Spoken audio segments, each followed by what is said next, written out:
I'm Ben Meiselas from the MeidasTouch Network. I want to explain why a move by one of Donald Trump's key co-defendants in the new Fulton County case, why one of these moves backfired, not just for the co-defendant, but I think backfired with some serious ramifications for Donald Trump as well, and where Trump and his co-defendant, I think, were trying to pursue delay tactics and trying to get favorable treatment before a more favorable judge and just delay. I think what they did backfired, and I think it's actually given Fulton County District Attorney Fani Willis a real opportunity here where she may be thinking about this case a little bit differently in terms of which court she's most comfortable trying the case. Let me break down basically what went down. Of course, at the beginning of last week, on Monday, a grand jury in Fulton County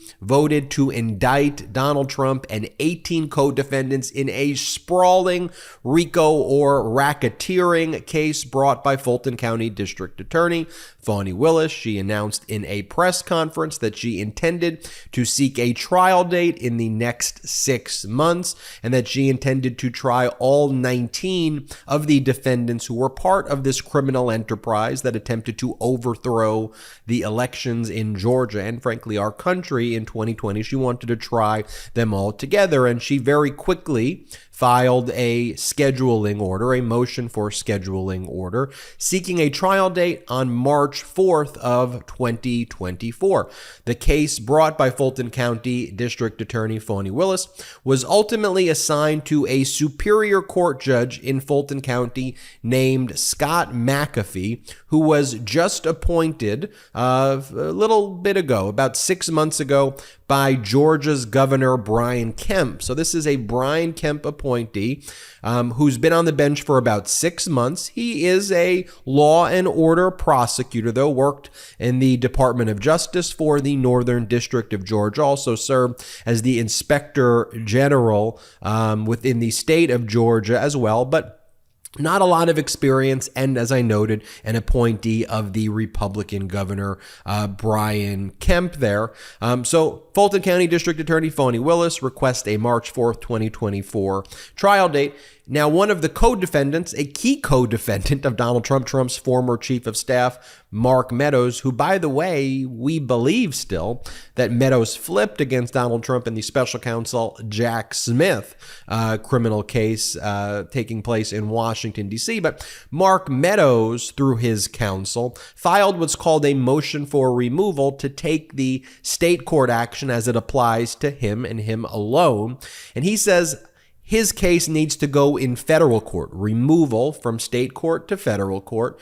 And so now, by basis of this removal, that case now got assigned a federal judge. Federal Judge Steve C. Jones, who was appointed by President Barack Obama on March 3rd of 2011. And Federal Judge Steve Jones is a law and order, no-nonsense judge as well.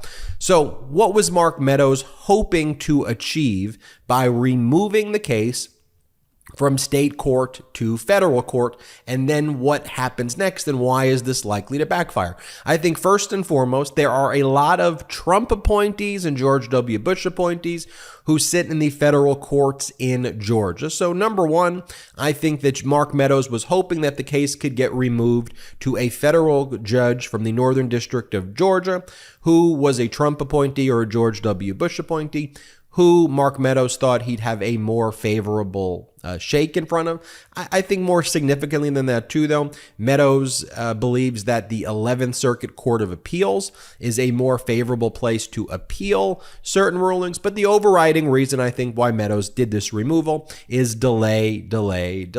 Now, in order for you to do this removal, there has to be some federal hook, some federal statute. So there's actually a three-pronged test for removal. So it's not like really any of the other defendants in the case in Fulton County can remove other than Donald Trump and perhaps Jeffrey Clark. Doesn't mean it's a valid removal. It's going to be challenged through what's called a motion for remand. That is where Fulton County District Attorney Fani Willis will seek to take the removed case in federal court and remand it or send it back to state court, back to Fulton County, while the other case is still presiding in Fulton County. But it's a three-part test. Part one, are you a federal officer? So really, Trump, Meadows, and Jeff Clark, the corrupt former DOJ agent who came up with one of the plans to try to overthrow the democracy and wanted to have the DOJ send a memo out to the states saying that they should push aside their results and basically say that Trump won. They're the only people who could satisfy prong one. Maybe, federal officer. Number two, were they acting under the color of law pursuant to their official position? And number three, do they have any credible defenses under federal law? So ultimately, where I think this will be decided about whether it goes back to state court is prong two. Were these individuals acting under color of law, the way Meadows framed it and the way Trump seeks a removal and Clark framed it? They're going to say, look, we were doing routine federal tasks. These are the types of things that we're supposed to do. And Fani Willis, Fulton County District Attorney, is going to say, what the heck are you talking about? You were trying to overthrow our democracy and rip apart the Constitution. That is the exact opposite of being under color of law, and you don't have any legitimate federal defenses at all. So that's the way that will basically shake out here.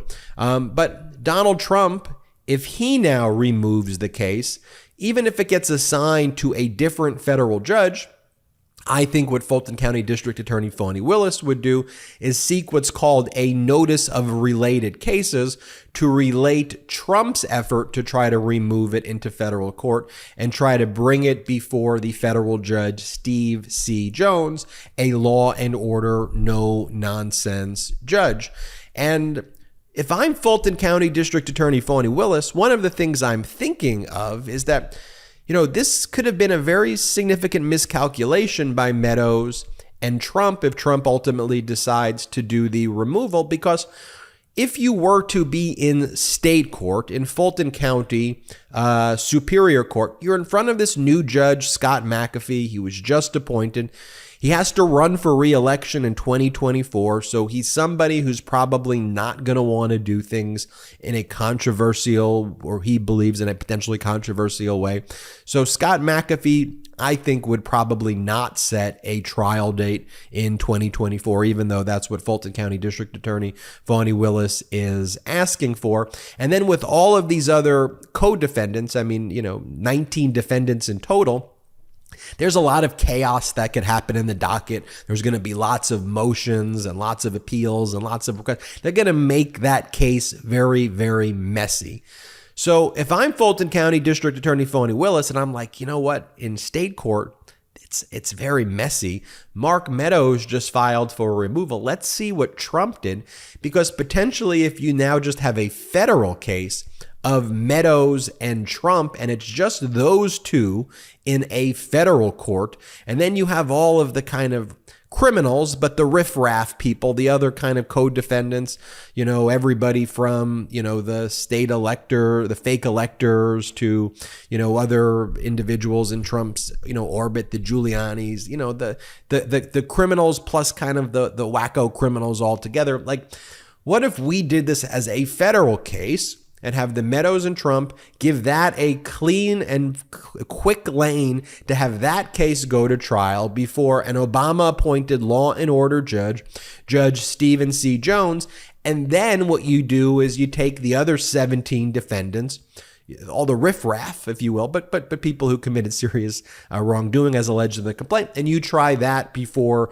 Judge McAfee. Because now if Trump tries to remove it, he's going to likely get that case related to Judge Steve Jones. And if you look at a statement that was just made by the Georgia governor, Brian Kemp, it seems to kind of support what I am saying here, because one of the things that Kemp said is, and he said this at a recent event in Georgia, he said that the trial that's taking place in Fulton County before Judge McAfee. He goes, the trial, despite what dates anybody is asking for, it's not going to happen before the election. And like, why is the governor even talking about it? I mean, on the one hand, is this nefarious? Do you have Governor Kemp, who, by the way, though, Governor Kemp has called out Donald Trump's lies, at least as it relates to the 2020 election, although cowardly, I mean, it's putting it lightly, Kemp would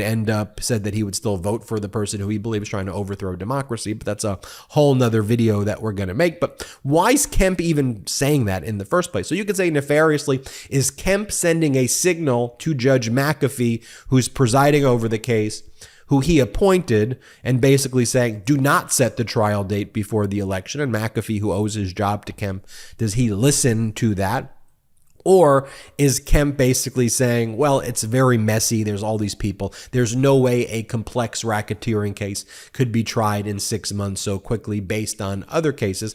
However you view it right now, if the goal of Meadows and Trump was to try to seek a removal to delay, they may get the opposite result in federal court now before Judge Steve Jones. And whereas Fulton County District Attorney Fani Willis, in almost all cases, would normally file the remand motion to try to get the case back from federal court to state court, where she would likely think it belongs, she may say, wait a minute, let's try this case in federal. Why not? She's still the prosecutor.